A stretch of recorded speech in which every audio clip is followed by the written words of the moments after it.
வணக்கம். செய்தி சுருக்கம். அதிமுக தேர்தல் அறிக்கையில கூடுதல் இணைப்பு.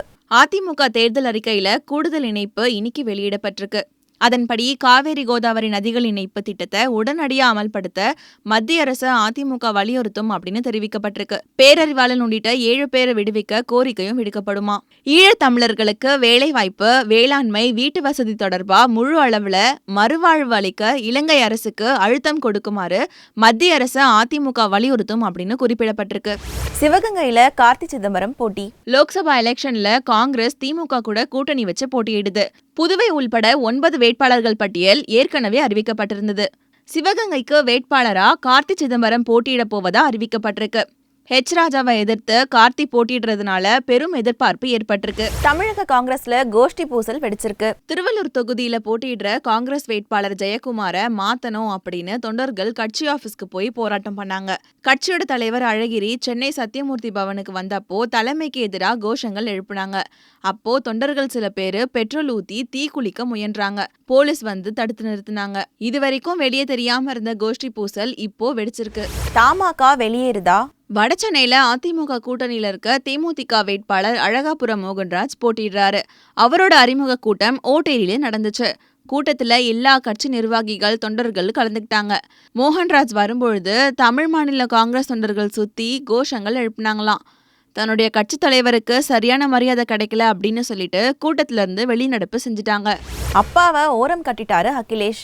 உத்தரப்பிரதேஷ்ல சமாஜ்வாடி கட்சியோட மூத்த தலைவர் முலாயம் சிங் போட்டியிட அவரோட பையன் அகிலேஷ் வாய்ப்பு கொடுக்கல. முலாயம் வெற்றி பெற்ற அசாம்கார் தொகுதியில போட்டியிடுவதா அகிலேஷ் அறிவிச்சிருக்காரு. அதே நேரத்துல கட்சியோட நட்சத்திர வேட்பாளர் பட்டியல்ல கூட முலாயம் சிங் பேர் இடம்பெறலையாம். பட்டியல்ல அகிலேஷ், ராம்கோபால் யாதவ், ஜெயா பச்சன், டிம்பிள் யாதவ், அசாம் கான் இவங்க பேர் மட்டும்தான் இருக்கான். அப்பாவை பையனே ஒதுக்கிட்டானே அப்படின்னு கட்சி தொண்டர்கள் அதிருப்தியில இருக்காங்க. இது வெற்றியை பாதிக்கும் அப்படின்னு அகிலேஷ் ஆதரவாளர்கள் பயப்படுறாங்க. நயன்தாரா பத்தி பேசி சர்ச்சையில சிக்கியிருக்காரு ராதாரவி. சென்னையில நடந்த கொலையுதிர் காலம் ட்ரெய்லர் வெளியீட்டு விழால நடிகர் ராதாரவி கலந்துக்கிட்டாரு.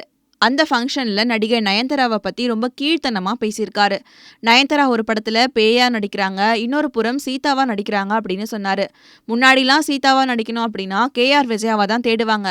இப்போ பார்த்த உடனே கும்பிட தோன்றவங்களும் நடிக்கலாம், பார்த்த உடனே கூப்பிட தோன்றவங்களும் நடிக்கலாம் அப்படின்னு டபுள் மீனிங்ல ராதாரவி பேசியிருக்கிறது அனைவரையும் அதிர்ச்சி அடைய வச்சிருக்கு. நயன்தாரா பேயாவும் நடிக்கிறாங்க, அந்த பக்கம் போய் சீதாவாவும் நடிக்கிறாங்க.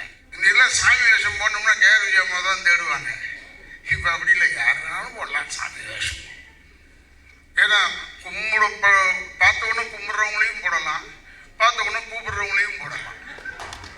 இல்லை இப்போ இப்படி ஆயிடுச்சு சினிமா.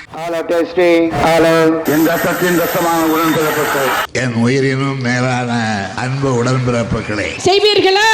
நீங்கள் செய்வீர்களா? அத்தனை கட்சி கூவி கூவி அழைச்சு இன்னைக்கு கூட்டணி சேர்த்திட்டு இருக்கிறாங்க.